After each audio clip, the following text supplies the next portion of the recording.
जहिया बहरा से देवरा आ जाई नया सारा नशा जाई।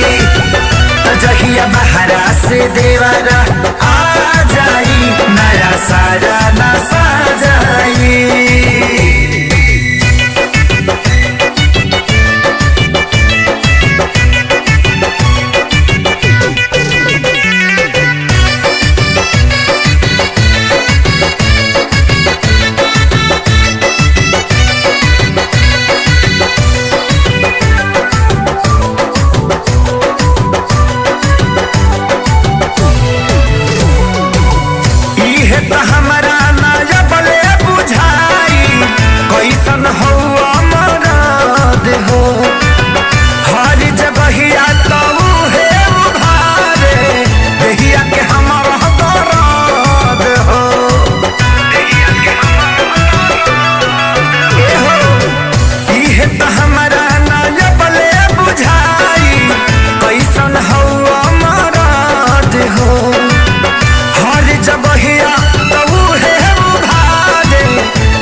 जहिया बहरा से देवरा आ जाई नया सारा नशा जाई।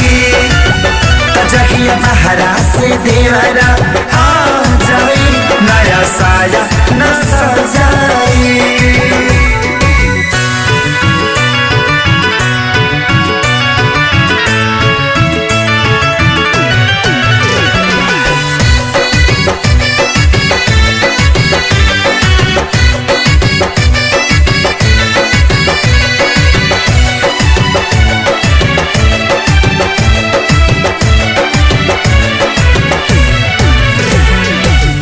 रंग बिना चलिया पिया सोला रे गलिया करे लहनी हो जावा हो।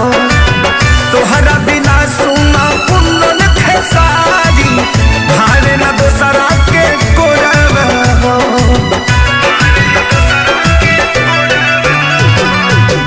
रंग बिना चलिया पिया सोला रे गलिया करे लहनी हो जावा हो।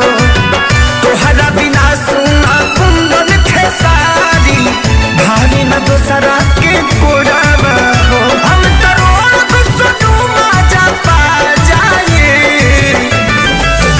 तो जहिया बहरा से देवरा आ जाई नया सारा नशा जाई।